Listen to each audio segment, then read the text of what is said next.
जैसा कि मैंने आप लोगों से बोला था, आप लोग इसको ट्राई करिए। कल मैं इसके एक शॉर्टकट के साथ आऊँगी। तो ये है इसका शॉर्टकट वाला solution. Hello everyone, welcome to NDA maths PYQ series complex numbers episode 10। यहाँ पे हम सारे क्वेश्चंस 2016 से 2026 के सॉल्व कर रहे हैं टॉपिक वाइज।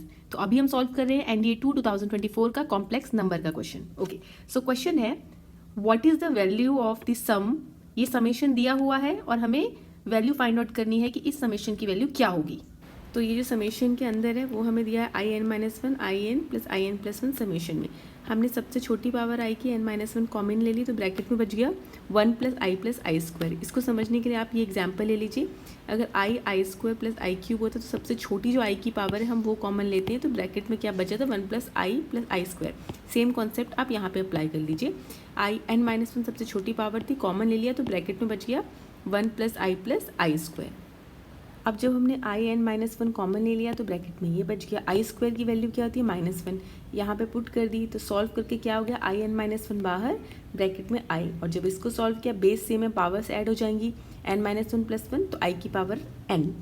यानी कि क्वेश्चन में जो ये समेशन हमें निकालने के लिए बोला था, अब ये हमारे पास क्या बन चुका है, ये हमारे पास बन चुका है आई की पावर एन। तो हमें निकालना है समेशन आई की पावर एन 1 से 20।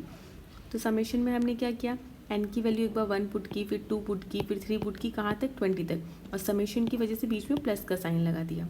ओके, आई होता है आई की power 1 is I square is minus one, I cube is minus one, I four is one, I five is I. अब ये सेम चेन रिपीट होती रहेगी। कितना 4 5 ज़ा 20, तो 5 बार सेम चीज़ रिपीट होगी यही पैटर्न में, आई माइनस वन।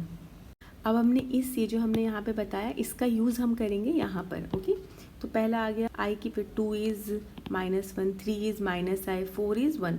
वैसे ऐसे 5 बार आएगा और लास्ट में भी सेम चीज़ आएगी। ओके, तो ये हमारा कैंसिल आउट हो जाएगा, आई से आई, वन से वन, और हमारा आंसर आ जाएगा 0। यानी कि हमारा कौन सा ऑप्शन करेक्ट है, option B 0 is the correct answer. Thank you.